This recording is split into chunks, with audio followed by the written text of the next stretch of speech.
Сәлем достар, қалдарыңыз қалай? Бүгін осындай бір керемет чаймен ішкенге өте дәмді, бірден жеп қоятындай керемет бір пирог пісірген едім. Сіздермен де бөлісуді жөн көрдім. Егер рецептім ұнап жатса, қолдау көрсетіп, сіздер де пісіріп, комментарийда бөлісуді ұмытпаңыздар.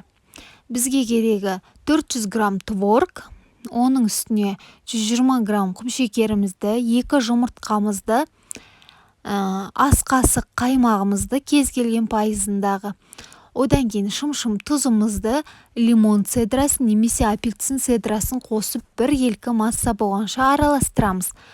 Негізі лимон цедрасы міндетті емес. Мен творогтың дәмін өзгерту үшін осылай қосқан едім. Осындай сулы масса пайда болады, қантымыз ерігенше қойып қоятын боламыз. Енді қамырымызды дайындаймыз. Үгілмелі қамырға бізге 500 грамм електен өткізілген ұн және осындай сары май керек. Сары майларыңыз 200 грамм жеткілікті.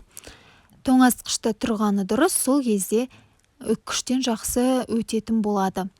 Осылай барлығын ұнға аунатып отырып, үккіштен өткізіп аласыздар. Одан кейін қамыр қопсытқыштарыңызды бір шай қасық саласыздар. 100 грамм құмшекерлеріңізді салып, барлығын біркелкі болғанша араластырып аласыздар. 2 жұмыртқаларыңызды соңында осылай араластырып, оны да құйып, қолдарыңыздың көмегімен осылай қамырларыңыздың барлық жеріне тиетіндей етіп, қолдың көмегімен араластырамыз. Мінекей, сонда осындай құм сияқты бір қамыр пайда болады. Соның жартысын формаларыңызға, пергамент қағаздарыңызды төсеп, жаңа қамырымыздың жартысын осылай жайып аламыз.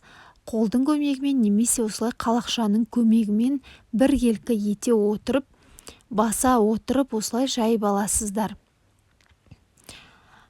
Сол кезде еш уайымдамаңыздар, жақсы пісіп шығатын болады, өзі көтеріліп. Мінекей біркелкі болған қамырымыздың үстіне жаңағы дайындап қойған творогымызды құйып аламыз. Бұны да біркелкі етіп шығасыздар. Одан кейін үстіне қалған қамырымызды жайып шығатын боламыз, яғни осылай сеуіп шығасыздар видеодағыдай. Осы кезде пештеріңізді қыздырып қойыңыздар. 150 градустан 180 градусқа дейін 35 минутта пісіп шығатын болады. Мінекей біздің қамырымыз дайын болды. Енді пешімізге салып пісіріп аламыз.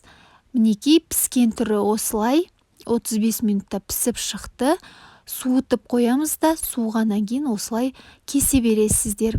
Өте жұмсақ болып шығады, творог ортасында көрініп, дәмді бір пирог шығатын болады.